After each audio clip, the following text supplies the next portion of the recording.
तो चलिए बच्चों, अब हम आपको बताते हैं कि अभी आपने एपिथेलियल टिश्यू का तो पढ़ा था, स्क्वैमस, कुबॉइडल और कॉलमनर के बारे में पढ़ा था, सिंपल एपिथेलियल टिश्यू। अब सिंपल एपिथेलियल टिश्यू के बाद ये आते हैं pseudo stratified epithelial. Pseudo stratified epithelial का मतलब होता है कि स्तर इतना मोटा हो जाए कि दो स्तर ना होते हुए भी वो दो स्तर दिखाई दें, पर होता उसमें एक ही स्तर है। ये कहाँ कहाँ पाया जाता है? ट्रैकिया में, लार्ज ब्रोंकाई में, नेसल कैविटीज़ में, फेरिंग्स में, वासा डिफरेंशिया में, एपेंडिडाइमिस और मेल यूरिथ्रा में। मतलब पुरुष जो यूरिन ब्लैडर जो होता है, मूत्राशय बोलते हैं इसको, या मूत्रनाल बोलते हैं, यूरिनरी डक्ट बोलते हैं। अब जो ये दो स्तर इसमें दिखाई देते हैं, ये pseudo stratified epithelial tissue in सब में पाया जाता है। अब आया आपका stratified epithelial tissue. Stratified epithelial tissue क्या होता है? ये भी दो तरह के होते हैं, स्क्वैमस, कुबॉइडल, कॉलमनर।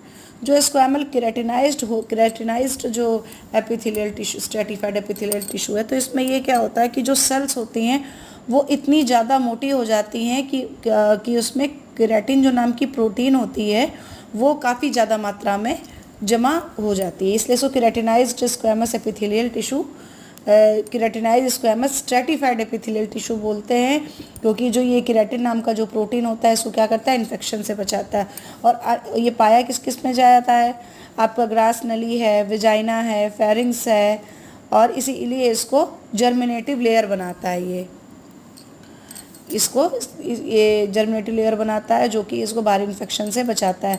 अब आपका स्क्वैमस स्ट्रेटिफाइड एपिथेलियल टिश्यू का ये अनकेराटिनाइज्ड जो पार्ट है, इसके किस किस में अनकेराटिनाइज्ड टिश्यू पाया जाता है? Cornea, oral cavity and vagina. Cornea में, ओरल कैविटी मुख गुहा में, और योनि वेजाइना में। अब आपका कुबॉइडल स्ट्रेटिफाइड एपिथेलियल टिश्यू होता है वो यूरेथ्रा में, और आपकी जो एनल कैनाल होती है, गुदा नाल जो होती है, और कंजक्टिवा में पाया जाता है। कॉलमनर जो होती हैं सेल्स वो आपकी पैरोटिड ग्लैंड और स्तन ग्रंथियों में, मेमरी ग्लैंड्स में पाई जाती है। अब आपका है स्पेशलाइज्ड एपिथेलियल टिश्यू। जो आपका स्पेशलाइज्ड एपिथेलियल टिश्यू होता है भी तीन पार्ट्स में बटा होता है। एक तो transitional epithelial tissue, neurosensory epithelial tissue और पिगमेंटेड एपिथेलियल टिश्यू। जो ट्रांजिशनल एपिथेलियम टिश्यू होता है वो यूरिनरी ब्लैडर का भीतरी स्तर बनाता है, और न्यूरोसेंसरी एपिथेलियम नेशल ऑर्गन्स की cnidarian membrane, internal ear, retina, neurosensory cells को बनाता है। अब आया आपका पिगमेंटेड एपिथेलियम। ये क्या करता है? आंखों के दृष्टिपटल में आधार स्तर पर एक ऐसी उपकला होती है जिसकी कोशिकाओं में पिगमेंट ग्रेन्यूल्स होती है या रंगा कणिकाएं होती हैं जो आपके रॉड्स वगैरह बनाती हैं। तो आप बच्चों पसंद